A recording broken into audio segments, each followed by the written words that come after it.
नमस्कार, मैं वीरेश ठाकुर बहुत बहुत स्वागत करता हूं एचपी शिक्षा चैनल पर। तो सुबह की तरोताज़ा खबरों के सिलसिले को शुरू करने से पहले हिमाचल प्रदेश की लेटेस्ट नोटिफिकेशन और अपडेट को पाने के लिए चैनल को जरूर सब्सक्राइब करें। तो चलिए शुरू करते हैं फर्स्ट अपडेट से। मौसम, हिमाचल के 10 जिलों में भारी बारिश का येलो अलर्ट। हिमाचल में गुरुवार से भारी बारिश का येलो अलर्ट जारी हुआ है। प्रदेश के मैदानी जिलों ऊना, बिलासपुर, हमीरपुर, कांगड़ा और मध्य पर्वतीय जिलों शिमला, सोलन, सिरमौर, मंडी, कुल्लू और चंबा के कई क्षेत्रों के लिए 21 अगस्त तक अलर्ट जारी हुआ है। प्रदेश में 24 अगस्त तक मौसम खराब बना रहने का पूर्वानुमान है। स्वतंत्रता सेनानी की विधवा को ब्याज सहित पेंशन का बकाया दे केंद्र, हाईकोर्ट ने दिए आदेश। हिमाचल प्रदेश हाईकोर्ट ने एक स्वतंत्रता सेनानी की विधवा को पेंशन देने के निर्णय को चुनौती देने वाली केंद्र सरकार की अपील को खारिज कर दिया है। हाईकोर्ट ने केंद्र सरकार को आदेश दिया है कि उसे ब्याज सहित पेंशन की बकाया राशि का भुगतान करे। कार्यवाहक मुख्य न्यायाधीश रवि मलिमठ और न्यायमूर्ति ज्योत्सना रिवाल दुआ की खंडपीठ ने अपील पर सुनवाई करने के पश्चात ये आदेश पारित किए। वहीं याचिकाकर्ता ब्राह्मणी देवी ने स्वतंत्रता सेना स्वर्गीय धनीराम की विधवा होने के नाते उन्हें स्वतंत्रता सेनानी पेंशन देने के लिए केंद्र और राज्य सरकार को निर्देश देने की मांग की थी। याचिकाकर्ता ने कोर्ट को बताया कि स्वर्गीय धनीराम ने 1946 तक एक सिपाही के रूप में डोगरा रेजिमेंट में सेवा की। कोरोना, हिमाचल में प्रवेश के लिए फिर से ऑनलाइन पंजीकरण अनिवार्य, सरकार ने जारी किए आदेश। कोरोना के बढ़ते मामलों को देखते हुए प्रदेश सरकार ने हिमाचल में प्रवेश के लिए कोविड वैक्सीनेशन प्रमाण पत्र या नेगेटिव रिपोर्ट के अलावा अब फिर से ऑनलाइन पंजीकरण करवाने की शर्त लगा दी है। राज्य आपदा प्रबंधन प्रकोष्ठ की ओर से बुधवार को जारी आदेशों के अनुसार प्रदेश में होने वाली सभी तरह की अंतर्राज्यीय आवाजाही की निगरानी सरकार के कोविड ई पास पोर्टल पर पंजीकरण के माध्यम से की जाएगी। हालांकि माल वाहनों की आवाजाही पर शर्त लागू नहीं होगी। हर रोज या वीकेंड पर आवाजाही करने वालों जैसे उद्योगपतियों, व्यापारी, आपूर्तिकर्ता, उद्योगों के कामगार, परियोजना प्रस्तावकों, सेवा प्रदाताओं, सरकारी कर्मचारियों, मरीजों आदि के लिए कोविड वैक्सीन की दोनों डोज के प्रमाण पत्र या RT-PCR रेट नेगेटिव रिपोर्ट की शर्त में छूट रहेगी। वहीं बशर्ते उन्हें 72 घंटों के भीतर लौटाना होगा। राज्य से बाहर गए हैं तो भी 72 घंटों के भीतर लौटना होगा। वहीं अभिभावकों के साथ आने वाले 18 से कम आयु के बच्चों के लिए कोविड वैक्सीन की दोनों डोज के प्रमाण पत्र या RT-PCR नेगेटिव रिपोर्ट की जरूरत नहीं होगी। बता दें कि सरकार ने हिमाचल में प्रवेश के लिए पहले ही कोविड वैक्सीन की दोनों डोज का प्रमाण पत्र या RT-PCR नेगेटिव रिपोर्ट अनिवार्य की है। हिमाचल विद्यार्थियों को अगले महीने से मिलेंगे स्कूल बैग। हिमाचल प्रदेश के सरकारी स्कूलों के तीसरी, छठी और 9वीं कक्षा के विद्यार्थियों को अगले महीने से स्कूल बैग मिलना शुरू हो जाएंगे।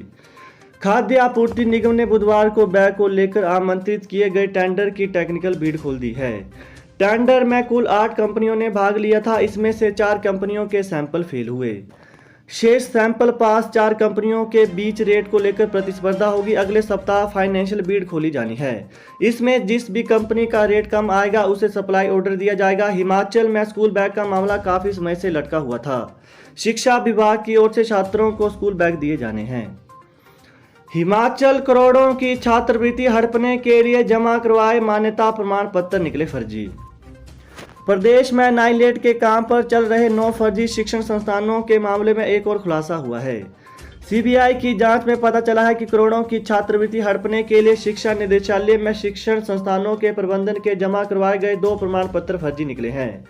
बंगलुरु और पंजाब की नाम यूनिवर्सिटी के बनाए गए ये प्रमाण पत्र केंद्रीय जांच एजेंसी ने शिक्षा निदेशालय और संस्थानों की जांच के दौरान बरामद किए हैं। केंद्रीय जांच एजेंसी की अब तक की जांच में सामने आया था कि यह संस्थान बिना मान्यता चल रहे थे।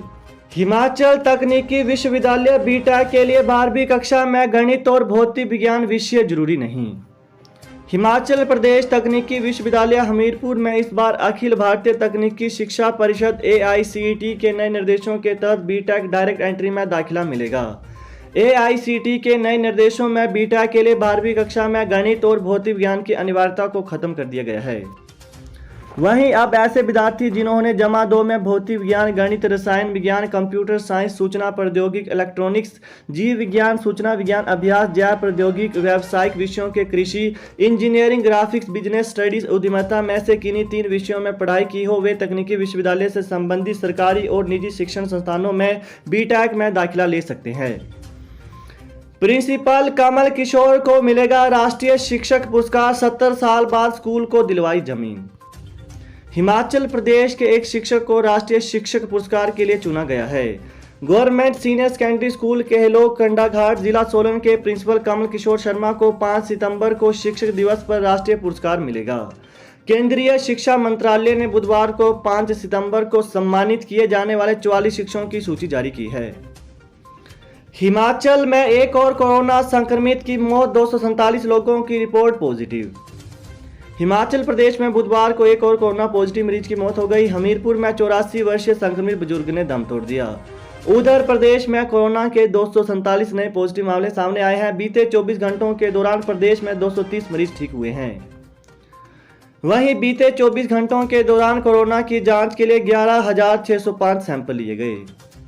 कांगड़ा जयराम बोले, आयोग ने उपचुनाव के लिए सभी दलों से मांगी राय, भाजपा तैयार। मुख्यमंत्री जयराम ठाकुर ने कहा कि भाजपा तैयार है। उन्होंने कहा कि चुनाव आयोग ने कोविड की स्थिति को ध्यान में रखते हुए सभी राजनीतिक दलों से राय मांगी है।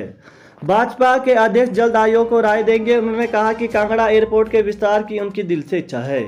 सरकार ने इस मसले पर पुरजोर तरीके से अपना पक्ष रखा है। कांगड़ा दौरे के दौरान लोक निर्माण विभाग के रेस्ट हाउस में सीएम ने पत्रकारों से बातचीत में कहा कि पर्यटक पहले कांगड़ा आते हैं, इसके बाद प्रदेश के दूसरे हिस्से में जाते हैं।